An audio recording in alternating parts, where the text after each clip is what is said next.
Welcome to Creative Peptides. Today, we talk about glucagon and glucagon signaling. Glucagon is a peptide hormone produced by alpha cells of the pancreas that raises the concentration of glucose in the bloodstream. Its effect is opposite that of insulin, which lowers the glucose concentration. Glucagon is a 29 amino acid peptide hormone that is synthesized in pancreatic alpha cells from the proglucagon precursor by prohormone convertase 2. The primary structure of glucagon is identical in most mammals, with the exception of some amino acid differences in guinea pigs and non-mammalian vertebrates. Glucagon plays an active role in allowing the body to regulate the utilization of glucose and fats. Glucagon is released in response to low blood glucose levels and to events whereby the body needs additional glucose, such as in response to vigorous exercise. When glucagon is released, it can perform the following tasks: stimulating the liver to break down glycogen to be released into the blood as glucose, activating gluconeogenesis, the conversion of amino acids into glucose, breaking down stored fat triglycerides into fatty acids for use as fuel by cells.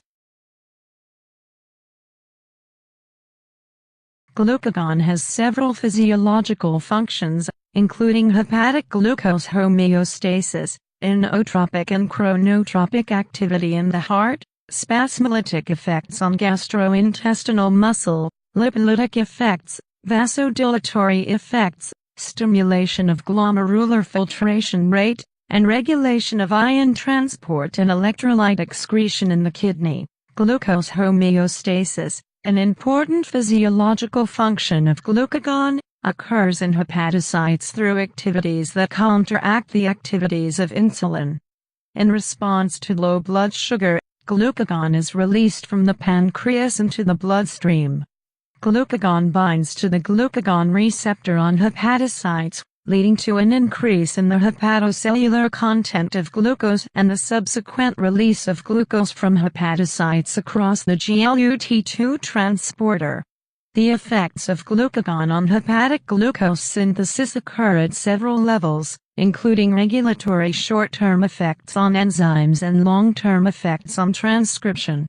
Activation of the GR stimulates signaling pathways involved in glycogenolysis and gluconeogenesis. The effects of glucagon to inhibit glycogen synthesis and glucose degradation are also well established.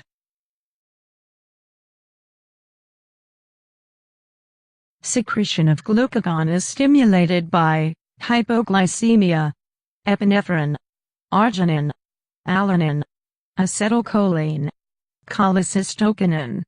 Secretion of glucagon is inhibited by somatostatin, insulin, PAR-gamma/retinoid X receptor heterodimer, increased free fatty acids and ketoacids into the blood, increased urea production.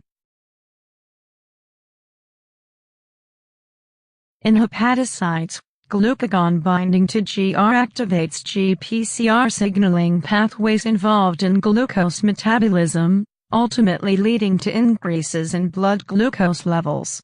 As for all GPCRs, the binding of glucagon to GR is believed to induce conformational changes in GR that constitute activation of the receptor. The conformational changes may involve reorganization of extracellular loops of GR to accommodate ligand binding, and alterations in interactions of transmembrane helices that affect the cytoplasmic side of GR, allowing intracellular loop regions of the receptor to interact with and activate G proteins. While glucagon has generally been associated with a reduction of cell proliferation in hepatocytes, particularly at high concentrations, glucagon stimulates the proliferation of other cell types. Glucagon stimulates the proliferation of cultured human colorectal cancer cells, gastrointestinal cells, and breast cancer cells. As the growth effects of glucagon in these studies were often observed in the presence of serum, it is possible that a growth factor in the serum was interacting with glucagon, as has been reported for the few studies reporting proliferative effects of glucagon/eggfin hepatocytes at low concentrations of glucagon. If you need peptides and related services, please don't forget to contact us.